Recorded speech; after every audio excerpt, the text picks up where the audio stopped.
How to fix Instagram crashing on Android or iOS phone. Hello guys, today's video I'm gonna show you how to fix this problem easy and quick.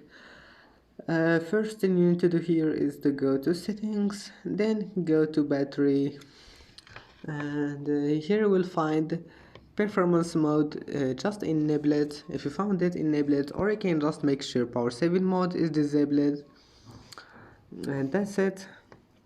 Now let's move to the next step. Clean some space, go to storage, click clean up, delete something here, or you can just delete some photos or videos in your gallery, and then go to Play Store, make sure your Instagram is updated, and now restart your phone and try again. And if that doesn't fix your problem, now just uninstall your Instagram and install it again.